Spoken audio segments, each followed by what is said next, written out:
How real is real if you're not talking about it? Arrow.net, ARROE.net. We are unplugged and totally uncut with Travis Mills and Ronnie Jones. Great, how are you? Great, I love the enthusiasm. Absolutely, Travis. You know it's all about the energy. You know that. Hey, I'm going to start with you, Travis, because I'm going to tell you something. You know, the show really gets me, and I'm going to be taking notes during the entire show on MTV. Help, I'm in a secret relationship. My father had two families going at the same time. I can so relate with this.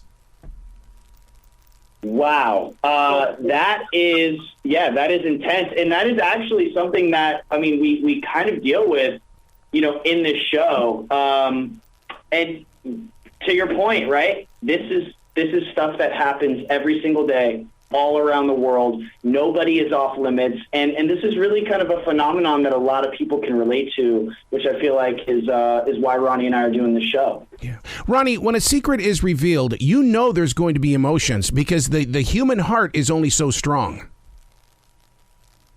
Oh, absolutely. I mean, and not only, you know, when the confrontation happens between these two people who love each other so much. And so, like you said, with love, there's a lot of passion there. But throughout the journey, you know, there's a level of intensity because there's a lot of speculation. When you don't know what what is, your mind kind of wonders, what's wrong with me? Do they have another family? Mm-hmm. Are they cheating on me? What is this secret? So, I mean, it's just intense from start to finish. And like you said, I mean, love is passion, and the tensions are high, and those confrontations get a little testy at times.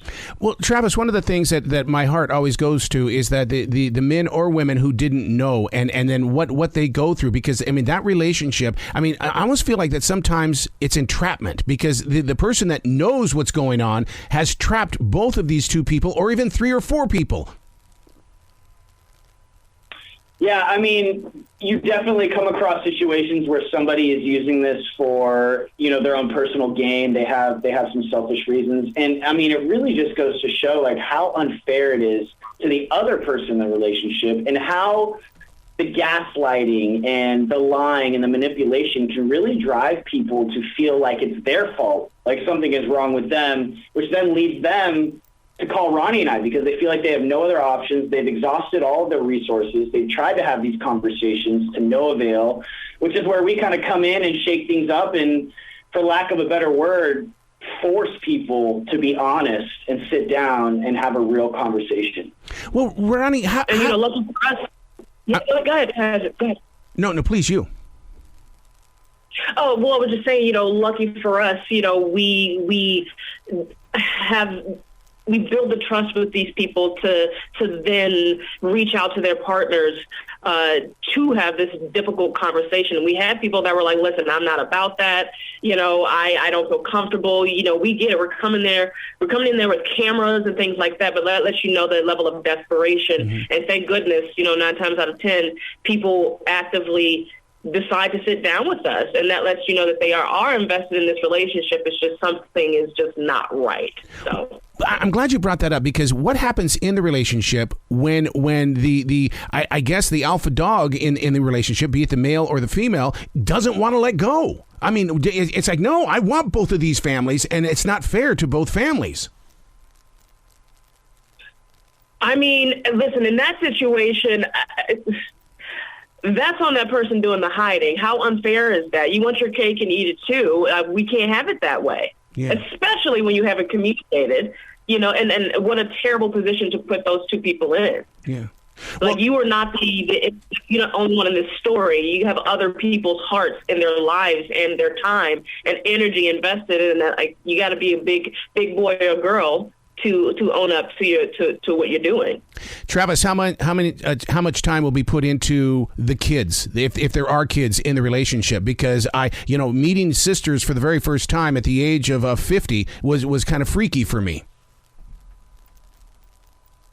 Oh man, that is something that I can't even begin to think about. I mean, how was that for you? What did it feel like when you kind of discovered, you know, another side to your family? Well, the thing that I remember the most was that I didn't believe it. I denied it, and until I saw pictures, and I went, "Oh my God, we look like each other. Oh hell, this is true."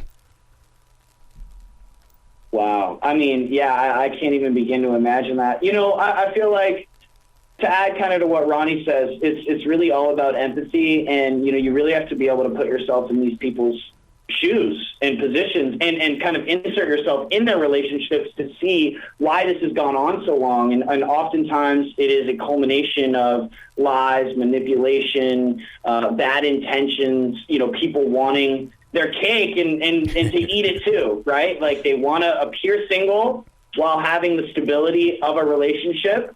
And that's just not fair. And I think Ronnie, she's dropping some gems on this whole season of episodes. You know, if you want some life advice, you want some relationship advice, watch this show because you're going to walk away with something. And it's on MTV, and listeners need to know it's Help, I'm in a Secret Relationship. Travis, I love talking with you, and Ronnie, I'm glad I finally got to meet you. So I can't wait to meet you guys again on different days, talking about all the projects you're always involved in. Oh, thank you for always supporting. We really appreciate it. Well, you guys be brilliant today, okay? You as All right, well. you as well.